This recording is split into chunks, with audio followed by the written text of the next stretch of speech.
What's up, guys? Hair might be a little messy, but welcome back to another video. Today I'm bringing you the bike comparison, a $2,000 bike versus a $200 bike. I'll be showing you all the differences between the two, but basically what you're getting for your money and whether this video is kind of for the person looking to buy a bike and how much they're really willing to invest in buying a new bike and whether or not it's worth it to you and based on what you're trying to use it for. So I'm just gonna stop talking, skip right into the video, and let's go. Okay, so what we have here is a Infinity Boss 3. This is a bike bought from Costco.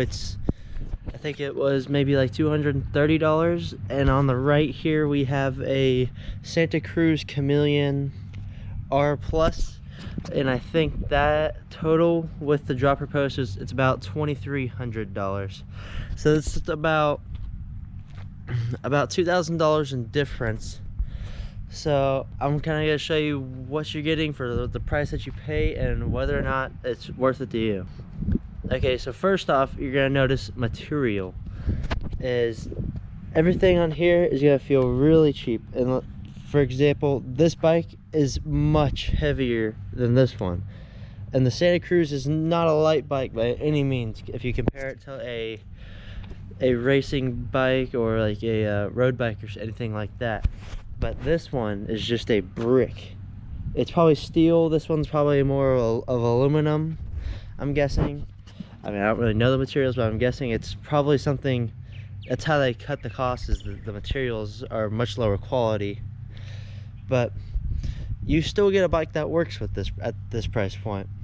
Okay, so obviously these two bikes are not in the same class. This one is kind of a road commuter bike, and this one is a hardtail mountain bike. So obviously they're not in the same class, but it's still giving you a good representation of what you're getting. For example, here your handles, your grips are very flimsy, and your brakes are also very loose, as well as you have these rim brakes, whereas over here on the Santa Cruz you're gonna have very firm brakes, and you have disc brakes as well. And the braking really gives you a lot better feel for being able to stop in time to avoid a crash or something like that. So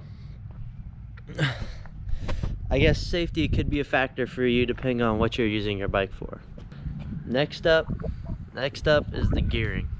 So on both of these bikes, I think this one has like one in the front, and I think it's like 11 on the back. But that's just high tier mountain bike gearing style there.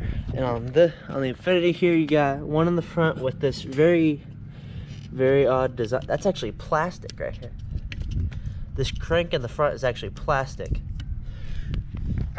And you got like maybe 5 gears on the back of this bike.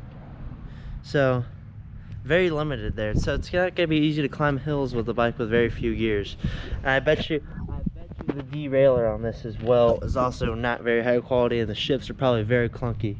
Okay, so moving on from that, next thing I want to talk about is seats. This one has a very, I would say, comfortable seat. I mean, I'm thinking it's comfortable. It doesn't feel as comfortable as it looks, obviously, but it comes with a comfortable seat on this, adjustable by your standard little crank there. And on the more expensive bike, this is obviously top of the line, but you can press this little button on the handle, the seat rises. So that's not something you'll typically find on really any bike, but that's basically your difference here, which that is like a $300 option right there. So something to consider. That's really only a downhill biking kind of feature, but it's very nice. So overall, on the cheaper bike, you're gonna find a lot more low quality pieces, and basically places where they cut costs. Where on here, it's gonna be how many places can you find where cost was added. So for example, lighter materials, lighter materials and light and cheap go together, or strong and cheap go together. It's like light, cheap, strong, pick two, that's what you get. So if you want cheap, you only get light or strong, and if you want it to be strong and light, it's not going to be cheap. So that's really what it comes down to when you're getting into bikes. So I hope that was a good overview of pricing and what makes the difference between a $2,000 bike and a $200 bike, and why that price gap is so large. But once you start to look at everything individually, you really start to see the differences. So I hope you enjoyed this video. Hope it gave you a little info on about your next bike purchase. And if you really like this video, hit the like button, subscribe if you want to see a bunch of my other random videos. But thanks for watching. Peace.